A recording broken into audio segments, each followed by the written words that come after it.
എല്ലാവർക്കും ലക്ഷ്മി നാരായണ ജ്യോതിഷത്തിലേക്ക് നമസ്കാരം. ജ്യോതിഷ സംബന്ധമായ എല്ലാ കാര്യങ്ങളും ലക്ഷ്മി നാരായണനുമായി നിങ്ങൾക്ക് ബന്ധപ്പെടാം. എല്ലാവർക്കും ശാന്തിയും സമാധാനവും സന്തോഷവുമാണ് നമ്മുടെ ജ്യോതിഷത്തിൻ്റെ പരമമായ ലക്ഷ്യം. എല്ലാ ദിവസവും എല്ലാവരും നമ്മുടെ ജ്യോതിഷം കാണണം. എല്ലാത്തിനും ഉപരി നിങ്ങൾക്ക് പൂർണ്ണമായ വിശ്വാസമുണ്ടെങ്കിൽ മാത്രമേ ഈ ജ്യോതിഷത്തിൽ നിങ്ങൾക്ക് എല്ലാവിധ ഐശ്വര്യങ്ങളും ലക്ഷ്മി ദേവി തരൂ.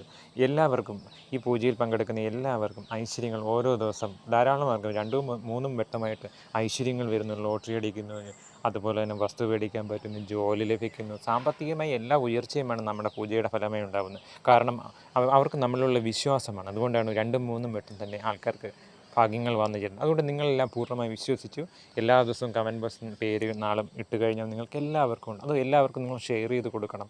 ചാനലുകൾ സബ്സ്ക്രൈബ് ചെയ്യണം. ഇത്രയും ചെയ്ത് കഴിഞ്ഞാൽ നമുക്ക് എല്ലാവിധ ഐശ്വര്യങ്ങളും ഉണ്ടാകും. പ്രധാനമായും നമ്മളിന്ന് പറയാൻ പോകുന്നത് 30 വയസ്സിന് ശേഷം ഐശ്വര്യമുണ്ടാകുന്ന കുബേര ഭാഗ്യമുള്ള നാളുകളെക്കുറിച്ചാണ്. കുബേരഭാഗ്യമുള്ള ധാരാളം നാളുകളുണ്ട്. അതിൽ 27 നാളിൽ 15 നാളുകാർക്ക് നല്ല ഐശ്വര്യമാണ്. 30 വയസ്സിന് ശേഷം ഉയർച്ചയുള്ള നാളുകൾ. അതിൽ പ്രധാനമായുള്ളത് അശ്വതി നക്ഷത്രമാണ്. അശ്വതി നക്ഷത്രത്തിന് ഏറ്റവും നല്ലൊരു കാലയളവാണ് 30-35 വയസ്സ് കഴിഞ്ഞു. 30-35 വയസ്സ് കഴിഞ്ഞുള്ള ശ്രേഷ്ഠകരമായ കാര്യം. അവർക്ക് സാമ്പത്തികമായുള്ള അവരുടെ ആ പുരോഗതിയുണ്ട്. അതുവരെയുള്ള അവരുടെ ആ അധപ്പതനമെല്ലാം മാറിക്കിട്ടി സാമ്പത്തിക ഉയർച്ചയുണ്ടാവുകയും അവർക്ക് എല്ലാവിധ ഐശ്വര്യങ്ങളും ബിസിനസ് രംഗത്തുള്ളവർക്ക് ബിസിനസ് പുരോഗതി ഉണ്ടാകും. പുതിയ ബിസിനസ് തുടങ്ങാനുള്ള സാധ്യതയും, അതുപോലെ തൊഴിൽ രംഗത്ത് അതായത് ജോലി അന്വേഷിക്കുന്നവർക്ക് ജോലി കിട്ടുകയും എല്ലാം ചെയ്യും. എല്ലാം ഐശ്വര്യമാണ് സാമ്പത്തികമായി. സ്ത്രീകൾക്കും ഇതേ ഫലം തന്നെയാണ് ഉണ്ടാകുന്നത്.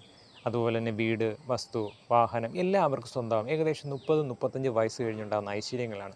അതിനുശേഷം ഈ അശ്വതി നക്ഷത്രത്തിന് പൊതുവെ ഐശ്വര്യം കാണാറുള്ളൂ. അതുപോലെ തന്നെ ഭരണി നക്ഷത്രം. ഭരണി നക്ഷത്രത്തിനും അതുപോലെ തന്നെയാണ്. 30 വയസ്സിന് ശേഷമാണ് ഐശ്വര്യമുണ്ടാകുന്ന നാളാണ് ഭരണി നക്ഷത്രം.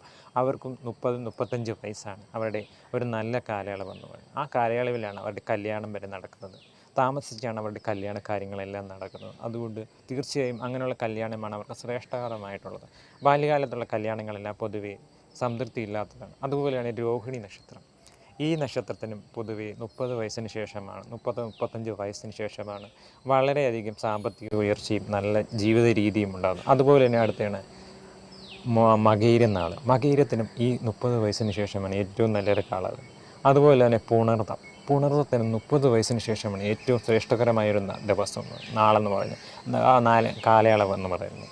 അതുപോലെ തന്നെ ഉത്രട്ടാതി, രേവതി, പൂരുരുട്ടാതി, പുണർതം, ആയില്യം, മകം തുടങ്ങിയ നാളുകൾക്കെല്ലാം ഈ 30 വയസ്സിന് ശേഷമാണ് ഏറ്റവും നല്ലൊരു കാലയളവാണ്. അത്തം, ചിത്തിര, ചോതി എന്നീ നാളുകാർക്കും 30 വയസ്സിന് ശേഷമാണ് ഏറ്റവും ഒരു നല്ല കാലയളവെന്ന് പറയുന്നത്.